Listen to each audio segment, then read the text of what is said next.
महोदय, नेता प्रतिपक्ष के पूरे भाषण के दौरान मैं सदन पे मौजूद था।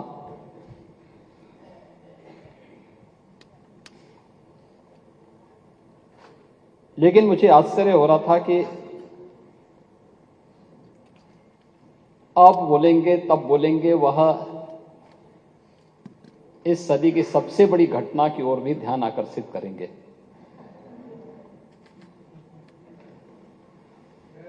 लेकिन वे केवल ध्यान ही भटकाते रहे। और जैसा कि अब तक होता रहा है, अब तक की परिपाटी उनकी रही है कि तथ्यों और तर्कों से नहीं, बल्कि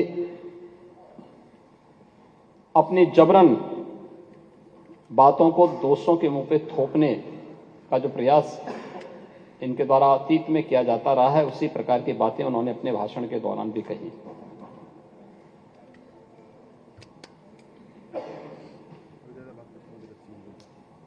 महर्षि वेदव्यास जी ने एक बात कही थी बहुत पहले, आज से 5000 वर्ष पहले। महर्षि वेदव्यास से कैसे ऋषि हुए भारत के, जिन्होंने भारत की ज्ञान की पूरी परंपरा को, भारत की इस धरोहर को विस्तार देकर के संहिताबद्ध करते हुए भावी पीढ़ी के लिए संरक्षित करने का कार्य किया। और इसीलिए आज भी हम देखते होंगे कि महर्षि वेदव्यास के प्रति कृतज्ञता ज्ञापित करते हुए उनकी जयंती को हम गुरु पूर्णिमा के रूप में, सनातन हिंदू धर्म के गुरु के रूप में उनको मान्यता देते हैं। हमारे यहां कथा परंपराओं में जो पवित्र पीठ होता है वो व्यासपीठ इसी श्रद्धेय ऋषि के प्रति कृतज्ञता ज्ञापित करने के लिए होता है। उन्होंने एक बात कही थी, महाभारत काल के 8 पीढ़ियों को उन्होंने अपनी आंखों से देखा और उसका संरक्षण किया, और उस समय के व्यवस्था को उभरते हुए उस राजवंश को भी देखा, और महाभारत युद्ध के साक्षी भी वे बने थे। उन्होंने एक बात कही थी कि ऊर्ध्वबाहुर विरोमयेश न च कश्चित् शृणोति माम धर्मार्थ अर्थस्य कामस्य स किमर्थम न सेव्यते। महर्षि वेदव्यास ने एक बात कही थी महाभारत के में। उन्होंने कहा कि उनकी व्यथा थी कि मैं बाहें उठाकर लोगों को समझा रहा हूं कि धर्म से ही अर्थ और काम की प्राप्ति होती है, इसलिए क्यों नहीं धर्म के मार्ग पर चलते। पर कोई मेरी सुनता ही नहीं। ये केवल वेदव्यास की पीड़ा नहीं थी। 2014 के पहले पूरे देश की और 2017 के पहले पूरे उत्तर प्रदेश की भी यही पीड़ा है।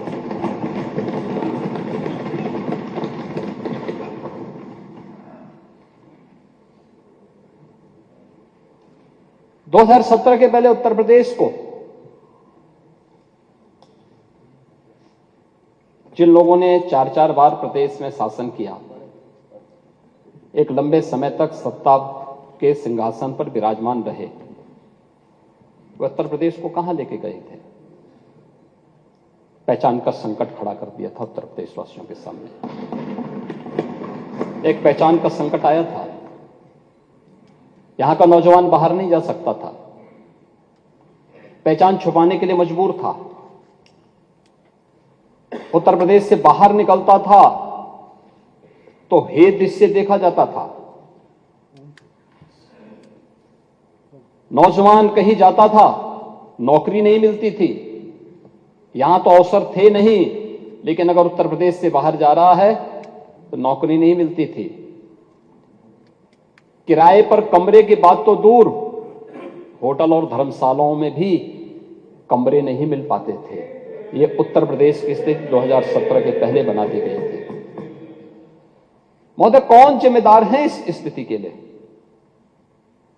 और आज उत्तर प्रदेश ने 22 जनवरी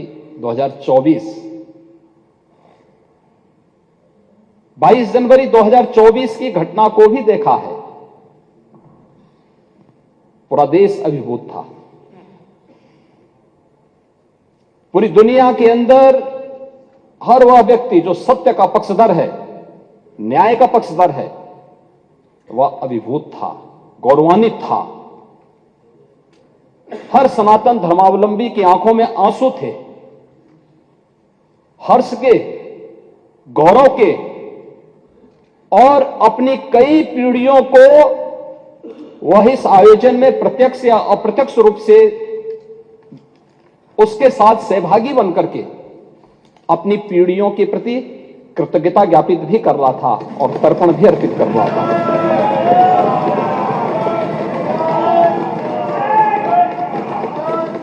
यह मेरा सौभाग्य है कि उस आयोजन में मैं प्रत्यक्ष रूप से था।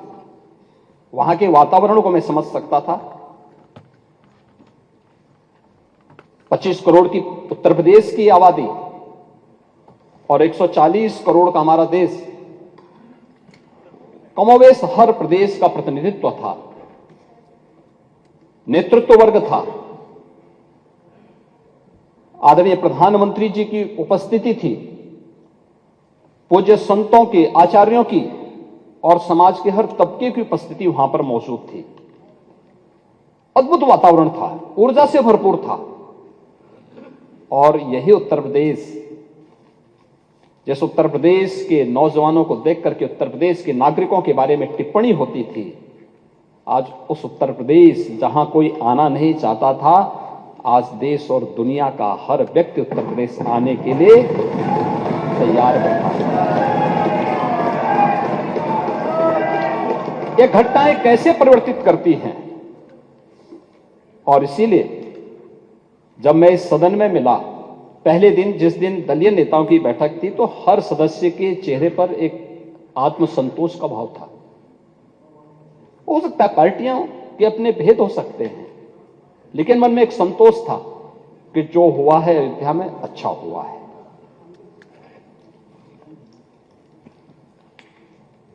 और हर व्यक्ति के मन में एक भाव था कि नहीं, अयोध्या हम सबको चलना चाहिए। यह अद्भुत, अलौकिक, अविस्मरणीय क्षण था। हर व्यक्ति गौरवान्वित था, गौरव की अनुभूति कर रहा था। और गौरव की अनुभूति इसलिए कर रहा था कि लगभग 500 वर्षों के एक लंबे अंतराल तक चले लंबे संघर्ष, लंबी कवायद, लंबा वाद विवाद, सर्वानुमति के साथ उसका समाधान का रास्ता निकला और पूरे देश की जनभावनाओं के अनुरूप आज रामलला के भव्य मंदिर के निर्माण का मार्ग प्रशस्त न केवल हुआ है, बल्कि रामलला वहां प्रत्यक्ष रूप से विराजमान भी हुए और सबकी उपस्थिति। दुनिया के अंदर पहली घटना थी जहां प्रभु को अपने स्वयं के अस्तित्व के लिए स्वयं प्रमाण जुटाने पड़े थे, स्वयं प्रमाण जुटाने पड़े थे। लेकिन राम की मर्यादा हमें धैर्य की प्रेरणा देती है। उस धैर्य के साथ जो 500 वर्षों के एक लंबे अंतराल को सनातन हिंदू धर्मावलंबियों ने व्यतीत किया, ये वो धैर्य उस प्रसन्नता के रूप में, दीपोत्सव के रूप में, आतिशबाजी के रूप में 22 जनवरी को पूरी हिंदुस्तान के अंदर और दुनिया के अंदर जहां कहीं भी हम देख रहे थे, हर ओर से एक ही आवाज आ रही थी। यह अद्भुत क्षण था और हमें प्रसन्नता इस बात की थी, हम अंतःकरण से प्रसन्नता इस बात की थी कि प्रभु तो विराजमान हुए हैं, उनके भव्य और दिव्य प्रतिमा की प्राण प्रतिष्ठा का कार्यक्रम संपन्न हुआ है। भारत के गौरव की प्राण प्रतिष्ठा का कार्यक्रम संपन्न हुआ है। लेकिन प्रसन्नता इस बात की भी थी कि हमने वचन निभाया और मंदिर वहीं बनाया।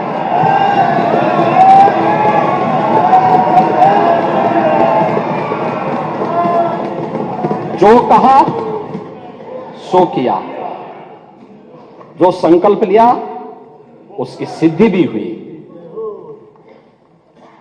केवल बोलते नहीं हैं, करते भी हैं। और आज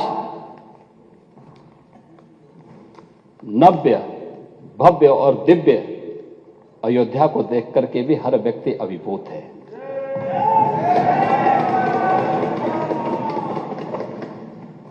महोदय, कार्य बहुत पहले हो जाना चाहिए था।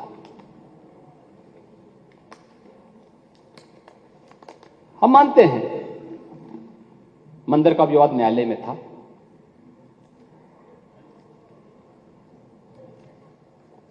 लेकिन वहां की सड़कों को तो चौड़ा किया जा सकता था ना, वहां के घाटों का पुनरुद्धार किया जा सकता था, अयोध्या वासियों को बिजली की आपूर्ति की जा सकती थी, वहां स्वच्छता की व्यवस्था की जा सकती थी, वहां स्वास्थ्य की बेहतर सुविधाएं दी जा सकती थी, वहां एयरपोर्ट बनाया जा सकता था। विकास के इन कार्यों को किस मंशा के साथ रोका गया था? कौन सी मंशा थी कि अयोध्या का विकास ही अवरुद्ध कर दो, काशी का विकास ही अवरुद्ध कर दो, मथुरा वृंदावन के विकास को ही अवरुद्ध कर दो? महोदय, ये तो मुद्दा नियत का है।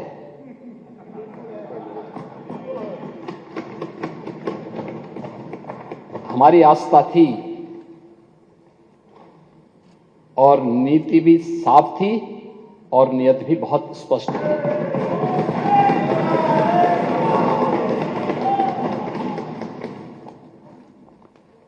हमने बिना रुके, बिना डिगे, बिना झुके हम लोग अयोध्या भी गए, प्रदेश के हर जनपद में गए। अगर मैं अयोध्या और काशी गया हूं तो नोएडा और बिजनौर भी गया हूं। अयोध्या को इसलिए अभिषिक्त कर दिया गया था कि वोट बैंक कट जाएगा, और नोएडा और बिजनौर इसलिए लोग नहीं जाते थे कि वहां से जाने पे कुर्सी से उतर जाएंगे। हमने कहा इन चारों जगह तो जरूर जाएंगे। इसलिए भी जाएंगे कि भाई अयोध्या इसलिए जाएंगे, हमारी आस्था का स्थल है। और ये मेरा सौभाग्य है और मेरी सरकार का सौभाग्य है कि अयोध्या का भव्य दीपोत्सव जो आज राष्ट्रीय आयोजन बन चुका है, राष्ट्रीय उत्सव बन चुका है, उसको हमारी सरकार को शुरू करने का सौभाग्य प्राप्त हुआ। हम लोगों ने शुरू किया। आज वो एक नित्य नए प्रतिमान स्थापित कर रहा है। अयोध्या उसकी एक पहचान दिलाई गई। अयोध्या भी हम लोग गए, कोई संकोच नहीं किया। लोग बोलते थे कि मामला, हमने कहा विवाद एक स्थल विशेष का होगा, न्यायालय में सुनवाई हो रही है, लेकिन अयोध्या का विकास और वहां की जनता को, वहां आने वाले श्रद्धालुओं को आप वंचित कैसे कर सकते हैं सुविधाओं से? हम लोग गए। नोएडा और बिजनौर के भी बारे में मुझे बताया गया कि मुख्यमंत्री नहीं जाते। मैंने कहा क्यों? कहा कि मुख्यमंत्री उतर जाते हैं। तो मैंने कहा जो कल होना है वो आज हो जाए, अच्छा है, लेकिन मैं जाऊंगा जरूर। मैं दोनों जगह भी गया। जब व्यक्ति स्वयं शाश्वत नहीं है तो फिर कुर्सी किसकी शाश्वत रहेगी? वो जरूर जाए, लेकिन जाऊंगा जरूर, क्योंकि नोएडा भी उत्तर प्रदेश का पार्ट है और बिजनौर भी उत्तर प्रदेश का पार्ट है। मैं जरूर जाऊंगा। लेकिन हम लोगों ने कोई भेद नहीं किया। लेकिन महोदय, अयोध्या नगरी को प्रतिबंधों और कर्फ्यू के दायरे में जरूर लाया गया था पिछली सरकारों के समय।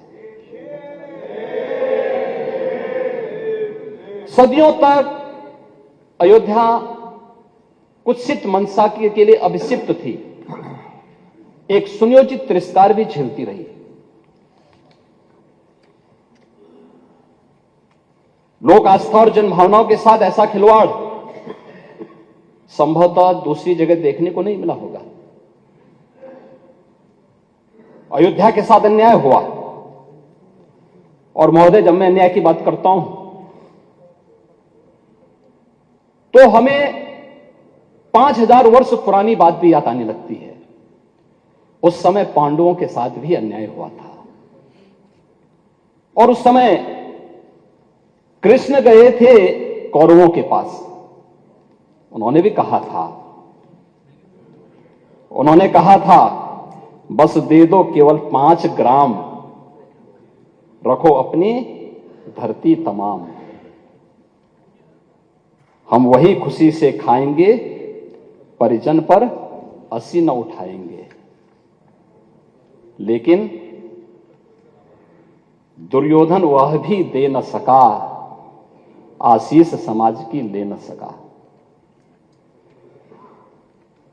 यहां तक कि उसने भी भगवान श्री कृष्ण को बंधक बनाने का कुत्सित प्रयास किया। उल्टे हरि को बांधने चला, जो था साध्य साधने चला। यही तो हुआ था। यही तो हुआ था अयोध्या के साथ, और यही हुआ काशी के साथ, और यही हुआ था मथुरा के साथ भी। हमने यही तो कहा, उस समय 5 गांव मांगे थे। भाई भगवान कृष्ण ने तो पहले कहा, जब वो समझौता कराने के लिए गए थे, महाभारत का युद्ध टालने के लिए गए थे, कि देना हो तो आधा दो, लेकिन इसमें भी यदि बाधा है तो दे दो केवल 5 ग्राम। लेकिन वो 5 गांव, लेकिन यहां तो इस समाज सैकड़ों वर्षों से यहां की आस्था केवल 3 के लिए बात कर रही है। 3 के लिए।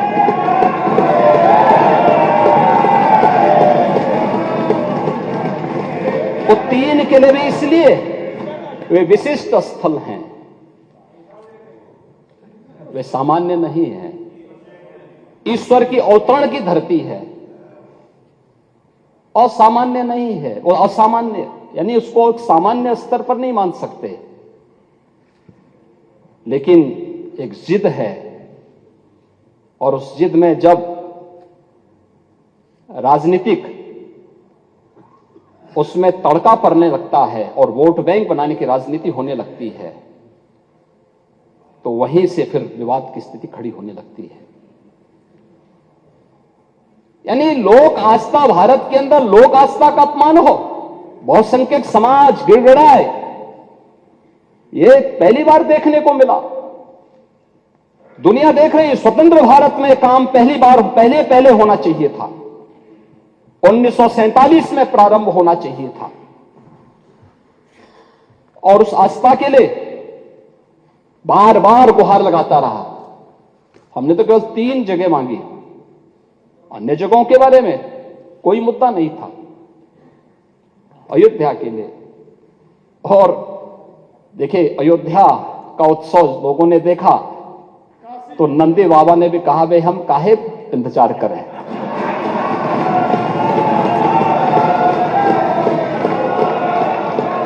उन्होंने भी इंतजार किए बगैर रात्रि में बैरिकेड तोड़वा डाले, और हमारे कृष्ण कन्हैया कहां मानने वाले हैं।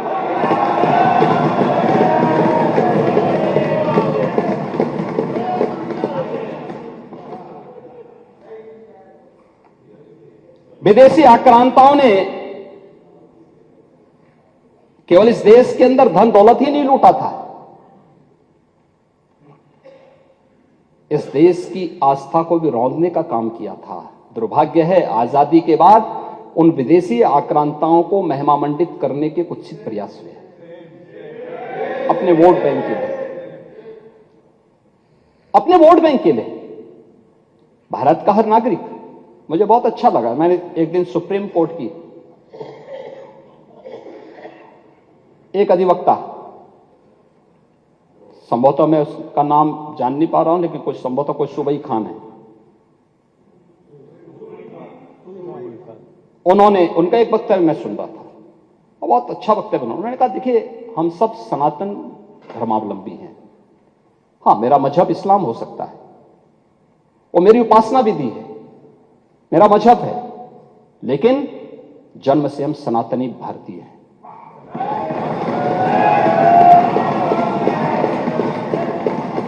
ये बोलने में संकोच क्या, लेकिन यहां तो अपनी पहचान को और भारत की पहचान को ही समाप्त किया जाता है।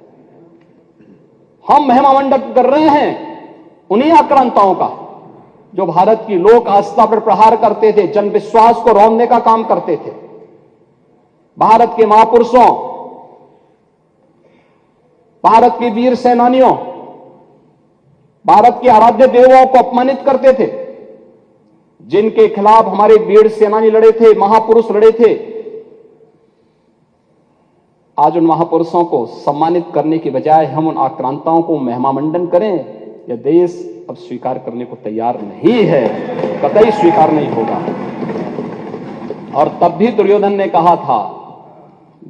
कहा था सुच्याग्रम नेव दास्यामी बिना युद्धेन केशव, यानी सुई की नोक के बराबर भी जमीन नहीं दूंगा मैं, एक कृष्ण युद्ध के बगैर नहीं दूंगा। तो महाभारत का युद्ध तो होना ही होना था। क्या हुआ, पूरा कौरव पक्ष से ही स्वाहा हो गया, समाप्त।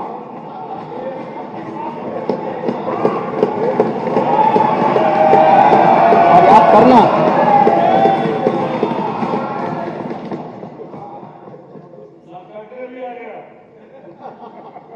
लाक्षागृह का तो अपना इतिहास है, लाक्षागृह का तो इतिहास है।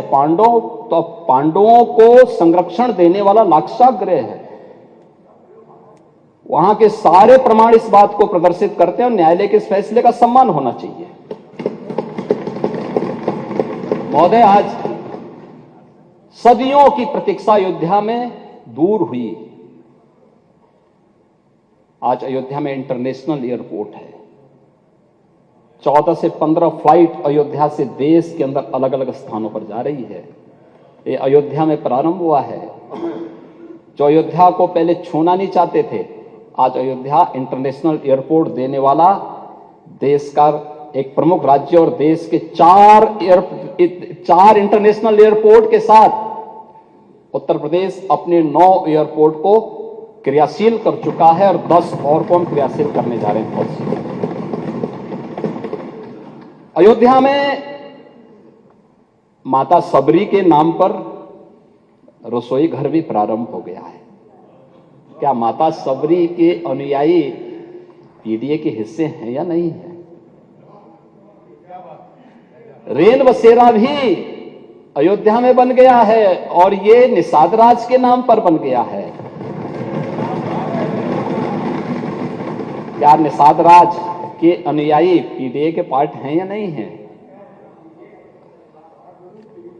प्राचीन कुंडों का पुनरुद्धार हो रहा है। भरत कुंड,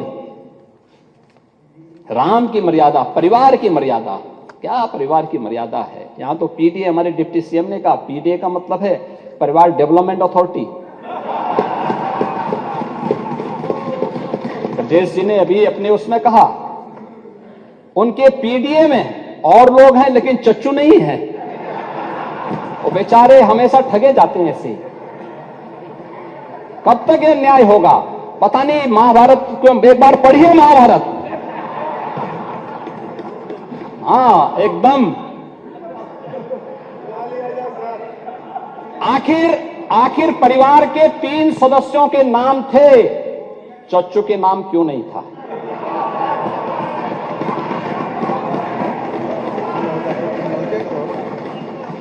अरे उनका भी नाम देते, वरिष्ठ नेता थे, बेचारा रगड़ते रगड़ते अपने को जो है पीडीए में है ही नहीं, इसीलिए कह रहे हैं ना कि उन्होंने चाचू को ही भुला गए, परिवार के, यानी इस प्रकार से उन्होंने विस्मृत कर दिया कि साइड लाइन में थे ही नहीं, कैमरे के फोकस में नहीं थे, अब रेड कारपेट पे नहीं चल पाए। इसीलिए हम कह रहे हैं ना कि चच्चू को ही भूल गए और बेचारे चच्चू देखते रह जा रहे हैं कि ठगे गए एक बार फिर।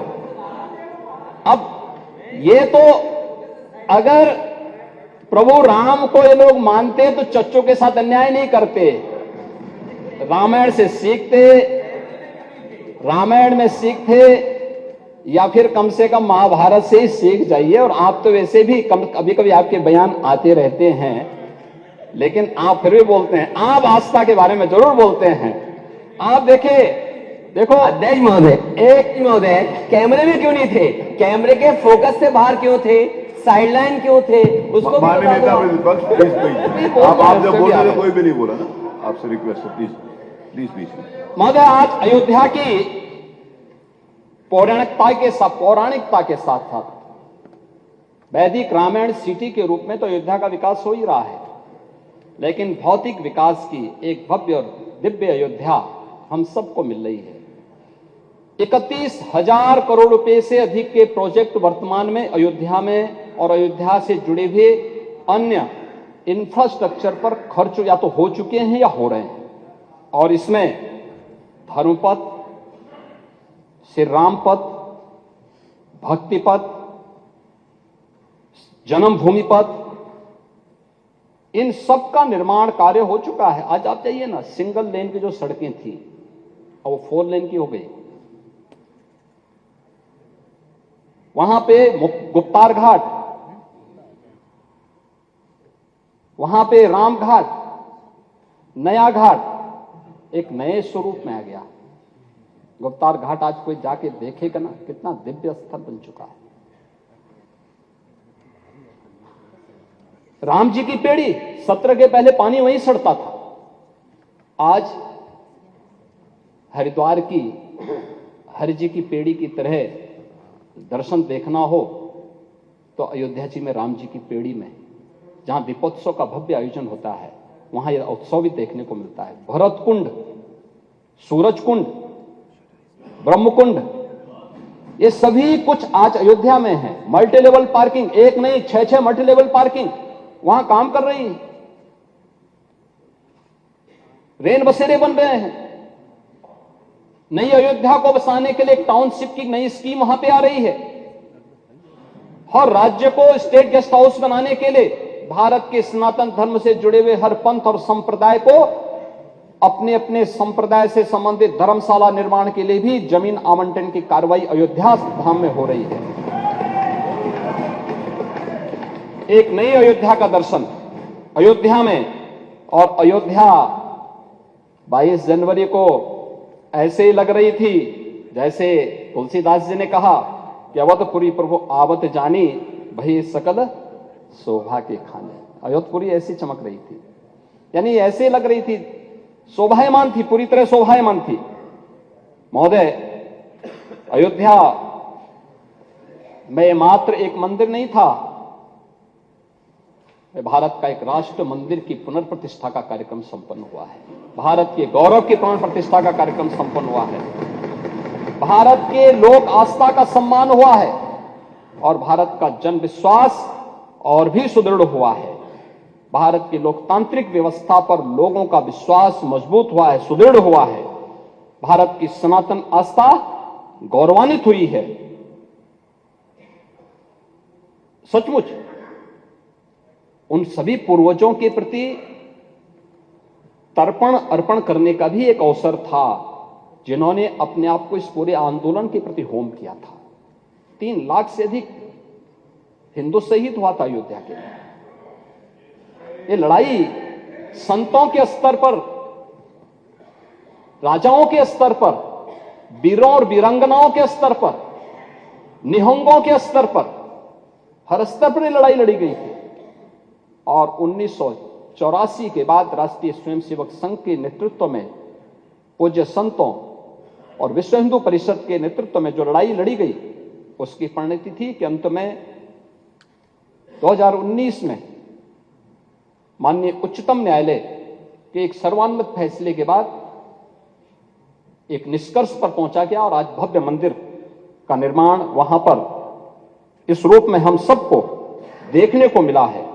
और हम सब सौभाग्यशाली हैं कि 500 वर्षों के इस लंबे अंतराल की वर्तमान पीढ़ी सौभाग्यशाली है जो अब अवधपुरी में प्रभु के इस भव्य और दिव्य नव्य मंदिर के निर्माण कार्य को उसका साक्षी बनी है। महोदय, 16 दिन में 36 लाख से अधिक श्रद्धालुओं ने अयोध्या धाम में दर्शन किया है।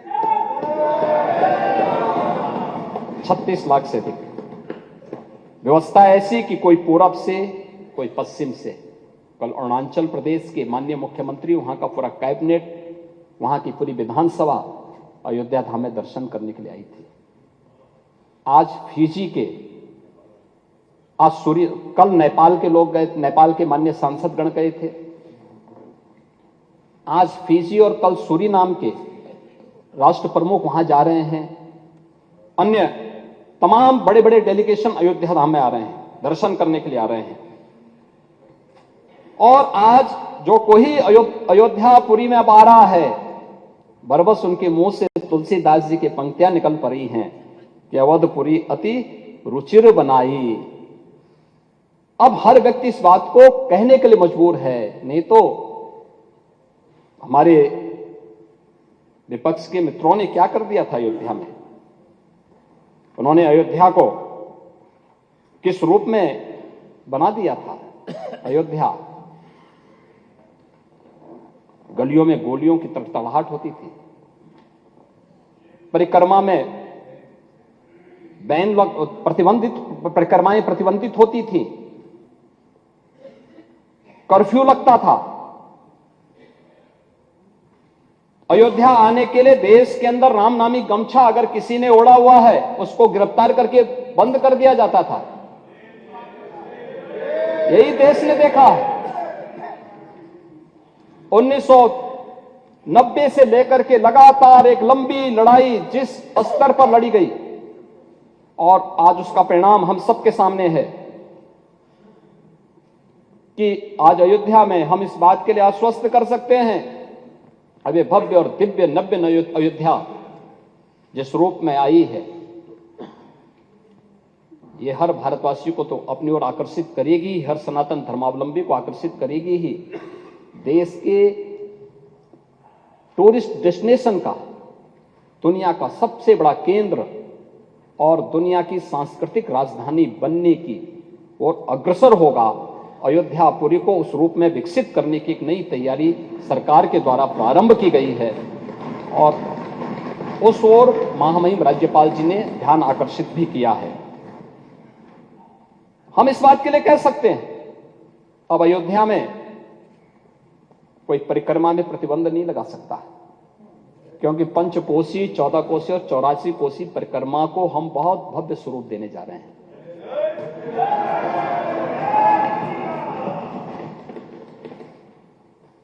महोदय, अब वहां पे कोई कर्फ्यू नहीं लगाएगा। अब तो वहां पे मंगल भवन अमंगल हारी की इस कीर्तन के साथ अयोध्या की गलियों में गूंज सुनाई देगी। अब अयोध्या, जिसका नाम अयोध्या था, सचमुच अयोध्या के रूप में जानी जाएगी, क्योंकि कुछ लोगों ने अपने निहित स्वार्थ के लिए उसको युद्ध की भूमि में बदल दिया था। लेकिन अब अयोध्या में ऐसा नहीं होगा। लेकिन हम आश्चर्यचकित थे कि जब यहां पे मेरे सहयोगी संसदीय कार्य मंत्री जी ने अयोध्या से संबंधित 500 वर्षों की इस प्रतीक्षा से संबंधित संकल्प को इस सदन में रखा था, तो संकल्प पे भी कुछ सदस्यों ने विरोध में अपना विरोध व्यक्त करने का प्रयास किया था। मौजूद पूरा देश आह्लादित हो, तब कुछ सदस्यों के द्वारा इस प्रकार का कृत्य जन भावनाओं के विपरीत है, जन आस्था के साथ खिलवाड़ है। और मैं तो यही कह सकता हूं कि जन भावनाएं तो यही कहती हैं कि जाके प्रियन राम वैदेही तजिए ताहि कोटि बैरी सम जद्यपि परम सने।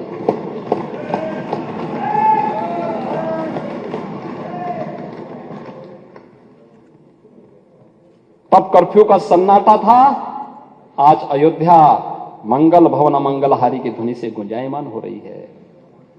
तब की सरकार ने अयोध्या की उपेक्षा की थी और आज हमसे पूरा भारत एक नई अपेक्षा रखता है और उस नई अपेक्षा के साथ आज अयोध्या आप सबको भी अयोध्या के लिए प्रभु के दर्शन करने के लिए आमंत्रित करती है।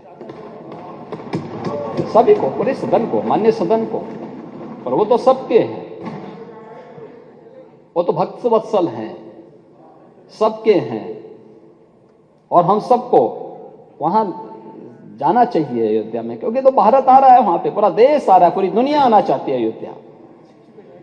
महोदय, महामहिम राज्यपाल जी ने अपने अभिभाषण की शुरुआत ही यहां से की, लेकिन हमारे नेता प्रतिपक्ष ने एक भी शब्द उस पर नहीं बोले, एक भी शब्द नहीं बोले। आज भी उनको वोट की चिंता है,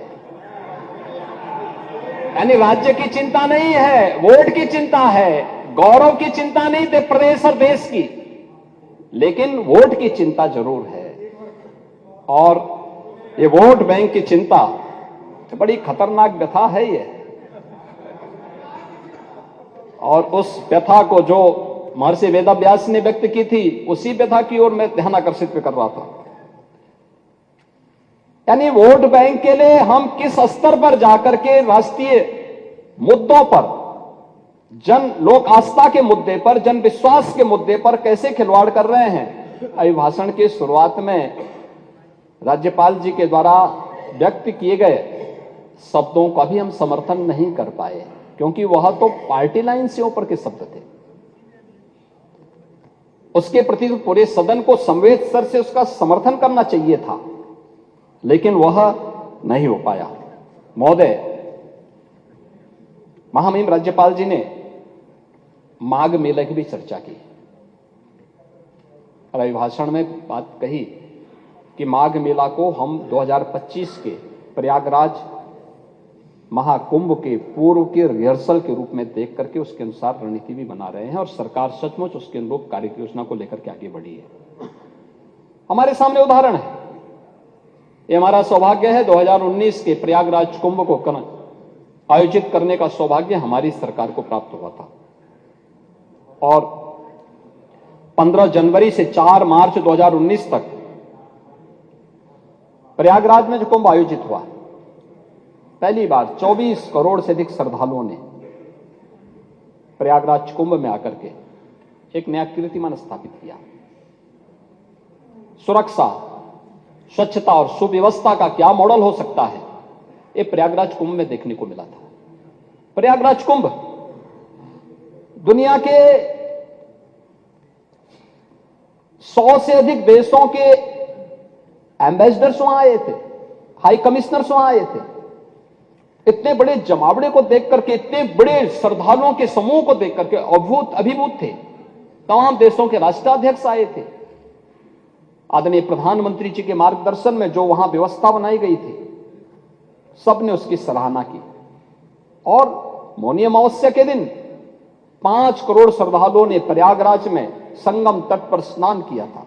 पहली बार आजादी के बाद प्रयागराज में अक्षय वट का दर्शन श्रद्धालुओं के लिए खोला गया। सरस्वती कूप के दर्शन श्रद्धालुओं ने किए।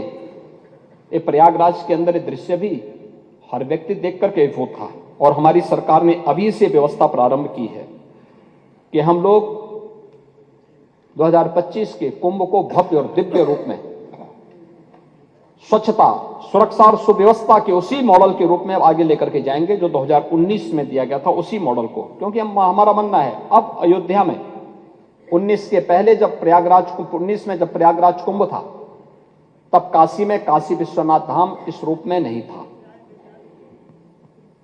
मां विंध्यवासिनी का धाम इस रूप में नहीं था। चित्रकूट इस रूप में नहीं था, अयोध्या धाम इस रूप में नहीं था, नैमिषारण्य इस रूप में नहीं था। और ये डबल इंजन सरकार का सौभाग्य है कि आज एक नई काशी के दर्शन हम काशी विश्वनाथ धाम के माध्यम से करते हैं।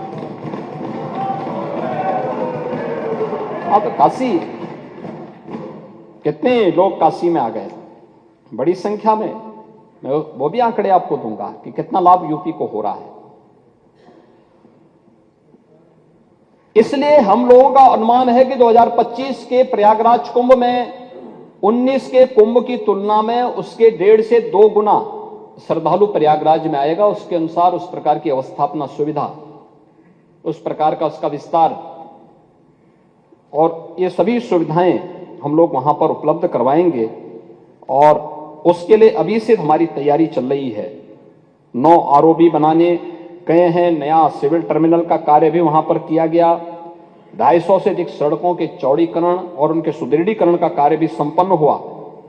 1,14,500 से अधिक शौचालयों का निर्माण हुआ। और इस वर्ष भी मुझे बताते हुए प्रसन्नता है कि माघ मेला जो चल रहा है, पहला स्नान मकर संक्रांति के दिन हुआ और अब तक लगभग 40 लाख श्रद्धालु संगम में स्नान कर चुके हैं इस माघ मेला के दौरान भी।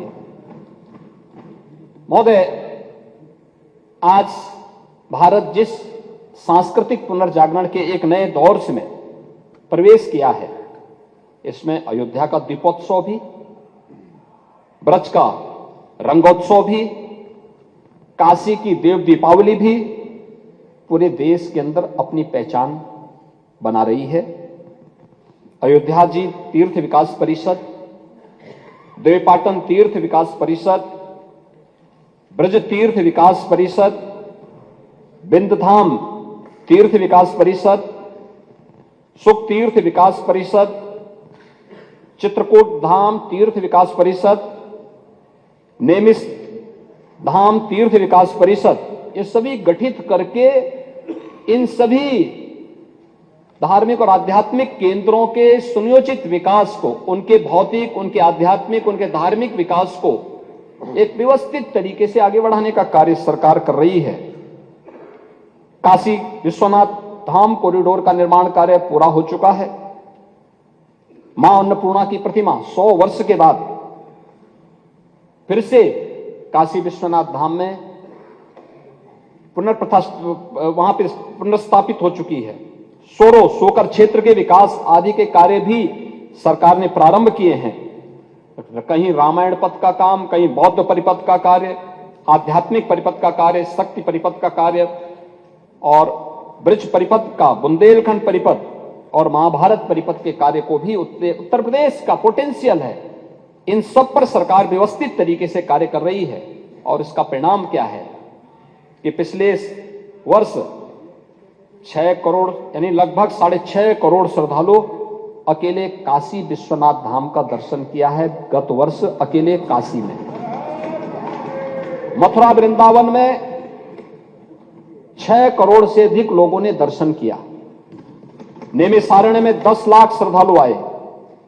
और सरकार के जो अन्य फोकस सेक्टर रहे हैं, बुंदेलखंड में 2 करोड़ 55 लाख श्रद्धालुओं ने, बुद्धिस्ट सर्किट में लगभग 30 लाख टूरिस्ट ने और सुख तीर्थ में भी लगभग 10 लाख श्रद्धालु अलग अलग समय में आकर के उन्होंने वहां की बदलते हुए नए प्रवेश में अपने आप को सुरक्षित भी और नए भारत के एक नए उत्तर प्रदेश में उन्होंने कुछ नया अनुभव किया है। हम बुंदेलखंड के जो किले हैं, उत्तर प्रदेश के जितने ऐतिहासिक पृष्ठभूमि से जुड़े हुए ऐसे स्थल हैं, इन सब के भी व्यवस्थित विकास को लेकर के सरकार कार्य कर रही है। और बहुत शीघ्र इनको भी हम लोग टूरिस्ट के, हेरिटेज टूरिज्म के एक नए डेस्टिनेशन के रूप में विकसित करने की कार्रवाई को तेजी के साथ आगे बढ़ाने जा रहे हैं। और इसी का परिणाम है, सरकार के द्वारा, डबल इंजन सरकार के द्वारा किए गए प्रयास का परिणाम है कि आज 17 के पहले जो उत्तर प्रदेश टूरिज्म में देश के अंदर कहीं नहीं था, आज वह नंबर 1 पर है। उत्तर प्रदेश नंबर 1 पर देश के अंदर है। ये केवल टूरिज्म का विकास नहीं है, लाखों लोगों के लिए, लाखों नौजवानों के लिए एक नौकरी और रोजगार की संभावनाओं को विकसित करने वाला क्षेत्र सर्विस सेक्टर है। इसमें अलग अलग लोगों को तमाम प्रकार की नौकरियां और रोजगार के अवसर भी उपलब्ध हो रहे हैं। उत्तर प्रदेश की इकोनॉमी में इसके माध्यम से बढ़ोतरी हो रही है और उत्तर प्रदेश ने जिस इस कार्य को आगे बढ़ाने का काम किया है, आज उसी का परिणाम है कि उत्तर प्रदेश ने जो सुशासन के लक्ष्यों को प्राप्त करने का प्रयास किया है, अभिभाषण में उसका भी उल्लेख महामहिम राज्यपाल जी ने किया है। महोदय, वर्तमान में जो डबल इंजन की सरकार कार्य कर रही है, स्वाभाविक रूप से स्पीड भी डबल होगी और परिणाम भी उसके डबल से अधिक देखने को मिल रहे हैं। और खास तौर पर हम लोगों ने इस चीज को देखा है कि आज जब हम अमृत काल में उसके परिणामों को देख रहे हैं तो वो सब हमको अभिभूत करते हैं। प्रधानमंत्री मोदी जी ने आजादी के अमृत महोत्सव के मुख्य समारोह को संबोधित करते हुए देशवासियों से पंच प्रण के संकल्प के साथ आगे बढ़ने की बात की। इन पंच प्रण को किस रूप में हम लोग जमीनी धरातल पर उतारने का काम कर रहे हैं, आज चाहे वह डिजिटल इंडिया के माध्यम से सुशासन के लक्ष्यों को प्राप्त करने की दिशा में जो प्रयास प्रारंभ किए गए हैं, उसे प्राप्त करने के लिए जो सुधार, टेक्नोलॉजी का उपयोग, शासन की कार्य पद्धति में ट्रांसपेरेंसी और जो सरकार के स्तर पर डायलॉग प्रारंभ किया गया है, इसमें हमने प्रदेश में मुख्यमंत्री कमांड सेंटर और सीएम डैशबोर्ड की स्थापना के माध्यम से प्रदेश की हर एक जनपद को होने वाले हर कार्य की, हर गतिविधि की एक सतत निगरानी करने के लिए, उसकी मॉनिटरिंग के लिए हम लोगों ने इस कार्य को प्रारंभ किया है। और उसी का परिणाम है कि संपूर्ण समाधान दिवस, थाना दिवस, सीएम हेल्पलाइन और आईजीआरएस पोर्टल के जो हमारे प्लेटफॉर्म्स हैं, 4,77,90,000 से अधिक मामले इसमें दर्ज होते हैं और इसमें मेरिट के आधार पर 4,74,00,000 यानी 75 लाख से अधिक मामलों का मेरिट के आधार पर निस्तारण का कार्य भी संपन्न हुआ है। महोदय, उत्तर प्रदेश के सुशासन के लक्ष्यों को प्राप्त करने में प्रदेश की कानून व्यवस्था ने बड़ी भूमिका का निर्वहन किया। इसके लिए प्रदेश को, शासन को पूरे प्रदेश के अंदर सुरक्षा का एक बेहतर वातावरण बनाना पड़ा। जीरो टॉलरेंस की नीति अपनानी पड़ी। हमारी जीरो टॉलरेंस की नीति से बहुत सारे लोगों को थोड़ा बुरा लगता है, क्योंकि जिन लोगों की आदतें खराब थी तो उन लोगों को कानून के रास्ते पर लाने में थोड़ा कठिनाई तो हुई होगी, तो उनकी चिड़चिड़ाहट कभी देखने को मिलती है। लेकिन इसके लिए हमने पुलिस में भी रिफॉर्म किए, भर्ती की प्रक्रिया को आगे बढ़ाया, उनकी ट्रेनिंग को अपग्रेड किया। 7 पुलिस कमिश्नरेट लखनऊ, गौतम बुद्ध नगर, कानपुर, वाराणसी, आगरा, गाजियाबाद और प्रयागराज में इस व्यवस्था को लागू किया। 75 जनपदों में साइबर सेल के थाने स्थापित करने की कार्रवाई को अंतिम रूप दिया। साइबर क्राइम मुख्यालय लखनऊ पर एडवांस साइबर फॉरेंसिक लैब, 18 क्षेत्रीय थानों में बेसिक साइबर फॉरेंसिक लैब और 75 जनपदों में साइबर क्राइम थानों की स्थापना की कार्रवाई को भी हम लोगों ने प्रारंभ किया। और उत्तर प्रदेश फॉरेंसिक इंस्टीट्यूट की स्थापना भी लखनऊ में की है, जिसमें सत्र भी प्रारंभ हो चुका है। उनका फर्स्ट सेशन इसी वर्ष प्रारंभ हुआ है। 1,55,600 से अधिक पुलिस कार्मिकों की भर्ती संपन्न की है, जिनमें से 22,670 केवल महिला कार्मिक हैं।